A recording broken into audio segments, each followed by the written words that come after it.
Assalamualaikum warahmatullahi wabarakatuh. Salam sejahtera untuk kita semua. Kembali lagi dengan saya Valdi Alfian Walatangara dengan NIM 1914 2010 003. Saya dari kelas A1 Keperawatan semester 7.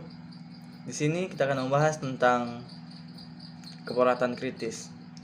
Dan kita akan salah satu penyakit dari keperawatan kritis yaitu gagal ginjal. Baiklah, kita masuk di pengertian. Pertama, pengertian kritis. Kritis adalah penilaian dan evaluasi secara cermat dan hati-hati terhadap suatu kondisi krusial dalam rangka mencari penyelesaian atau jalan keluar. Keperawatan kritis merupakan salah satu spesialis di bidang keperawatan yang secara khusus menangani respon manusia terhadap masalah yang mengancam hidup. Dan pengertian keperawatan kritis adalah suatu bidang yang memerlukan perawatan pasien yang berkualitas tinggi dan komprehensif. Untuk pasien yang kritis, waktu adalah vital. Proses keperawatan memberikan suatu pendekatan yang sistematis di mana perawat keperawatan kritis dapat mengevaluasi masalah pasien dengan cepat. Kita masuk ke pengertian gagal ginjal kronis. Gagal ginjal kronis adalah suatu kondisi ketika fungsi ginjal menurun secara bertahap akibat kerusakan jaringan ginjal.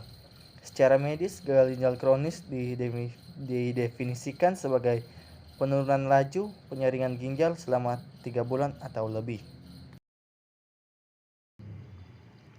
Baik, kita masuk di faktor risiko penyebab penyakit ginjal kronis atau PGK.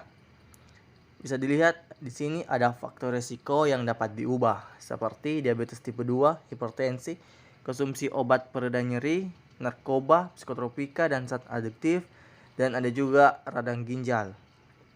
Dan ada juga faktor risiko yang tidak dapat diubah seperti riwayat keluarga yaitu penyakit ginjal, kelahiran prematur, trauma di daerah abdomen, jenis penyakit tertentu, lupus, HIV/AIDS, hepatitis, dan lain sebagainya. Dan semua faktor resiko ini yaitu dapat menyebabkan aterosklerosis atau penyempitan pada pembuluh darah sehingga suplai darah ke ginjal ini mengalami gangguan dan akhirnya mengalami penurunan fungsi ginjalnya.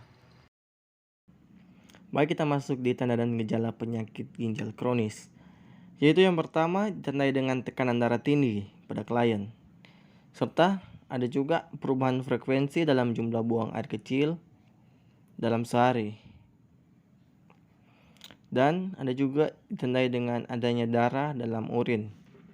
Serta klien mengalami lemah serta sulit tidur. Ada juga ditandai dengan kehilangan nafsu makan, klien mengeluh sakit kepala, juga klien mengeluh tidak dapat berkonsentrasi, terjadi gatal pada area tertentu, mengalami sesak nafas, dan mual dan muntah. Dan yang terakhir ditandai dengan bengkak terutama pada area kaki dan pergelangan kaki, serta pada kelopak mata waktu pagi hari. Ya teman-teman, sekarang kita masuk di komplikasi.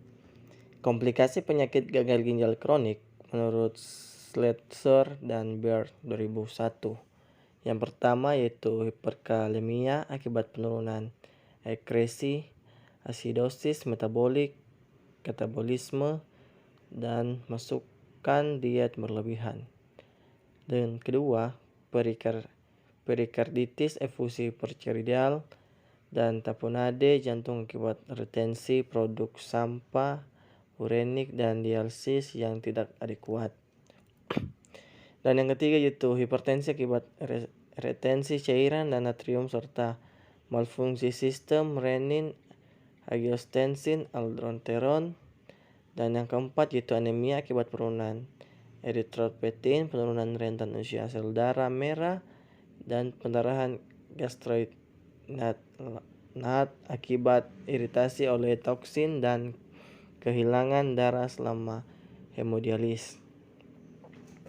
Dan komplikasi yang terakhir yaitu penyakit tulang serta klasifikasi metatastik akibat retensi fosfat, kadar kalsium serum yang rendah, dan metabolisme vitamin D abnormal, dan peningkatan kadar aluminium. Sekarang kita masuk di pemeriksaan penunjang. Pemeriksaan penunjang yang pertama yaitu anamnesis dan pemeriksaan fisik. Ada juga pemeriksaan kedua yaitu pemeriksaan laboratorium. Dan pemeriksaan penunjang yang terakhir yaitu pemeriksaan penunjang diagnosis. Sekarang kita masuk di penata laksanaan. Penata laksanaan yang pertama yaitu terapi konservatif, kedua terapi sistematik, dan yang terakhir terapi pengganti ginjal.